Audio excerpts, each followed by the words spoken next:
आज मुझे यहाँ आकर बहुत खुशी हुई।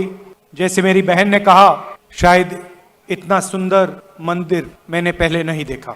आप लोग जानते हो कि जो चुनाव हो रहा है ये दोराला तेलंगाना और प्रजाला तेलंगाना के बीच में लड़ाई है। तेलंगाना का वायदा कांग्रेस पार्टी ने आपसे 2004 में किया था और पूरी दुनिया को मालूम है कि उस वायदे को कांग्रेस पार्टी ने पूरा करके दिखाया। आमतौर से राजनीतिक पार्टियां वैसे वायदे नहीं लेती जिससे उनका नुकसान हो सकता है, मगर हमने इन चीजों के बारे में नहीं सोचा। हमने तेलंगाना की जनता के बारे में सोचा, तेलंगाना के गरीब लोगों के बारे में सोचा और ये निर्णय लिया। और ये सच्चाई आपके सामने है, इसको कोई मिटा नहीं सकता है। आपके सामने आपके चीफ मिनिस्टर ने भी वायदे किए हैं। दलितों और आदिवासियों को उन्होंने जमीन देने का वायदा किया था। उन्होंने कहा था कि हर परिवार को वो 3 एकड़ जमीन देंगे। मैं आपसे पूछना चाहता हूं, चीफ मिनिस्टर ने क्या आपको जमीन दी?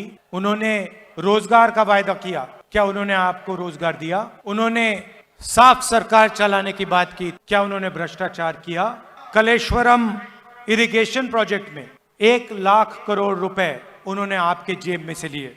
धरनी पोर्टल स्कैम में उन्होंने आपकी जमीन आपसे छीनी। घर बनाने का वायदा किया था। मैं आपसे पूछना चाहता हूं, कितने लोगों के लिए उन्होंने घर बनाए? कर्जा माफी का वायदा किया था। कर्जा माफी का वायदा किया था, कहा था कि 1 लाख रुपए तक कर्जा माफ करेंगे। किसका कर्जा माफ किया, आप बताइए। और दूसरी तरफ देखिए, चाहे वो कर्नाटक हो, राजस्थान हो, छत्तीसगढ़ हो, हिमाचल हो, जो भी हम कहते हैं वो हम करके दिखाते हैं। राजस्थान में हमने मुफ्त में, फ्री में इलाज करने का वायदा किया था। आज आप राजस्थान में जाके पूछिए, 25 लाख रुपए मुफ्त में हर व्यक्ति को इलाज किया जाता है। किसानों से हमने कहा कि 2500 रुपए में हम उनको धान खरीदवाएंगे। छत्तीसगढ़ लो वरी धान्याన్ని आज देश में धान के लिए सबसे ज्यादा पैसा छत्तीसगढ़ के किसानों को मिलता है। और आखिरी बात मैं यहां कहना चाहता हूं, आपका यहां हर साल त्योहार होता है, इसको हम नेशनल त्योहार घोषित करेंगे।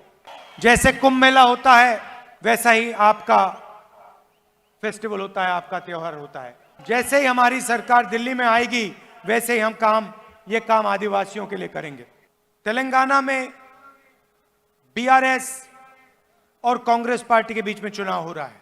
बीजेपी को हमने परे कर दिया है, हरा दिया है।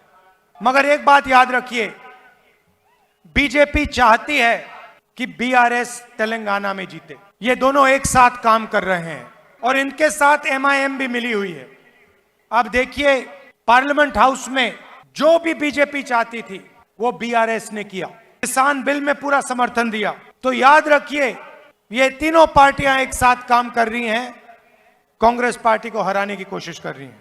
कि आपके चीफ मिनिस्टर पर ना कोई सीबीआई की इंक्वायरी है, ना कोई ईडी की इंक्वायरी है, ना कोई इनकम टैक्स डिपार्टमेंट की इंक्वायरी है।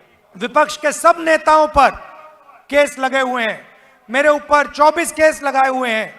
मेरा घर छीन लिया, मेरी लोकसभा की मेंबरशिप रद्द कर दी, मगर आपके चीफ मिनिस्टर पे कोई केस नहीं, कुछ नहीं। आप अगर बीआरएस को वोट देंगे तो आपका वोट बीजेपी को वोट होगा।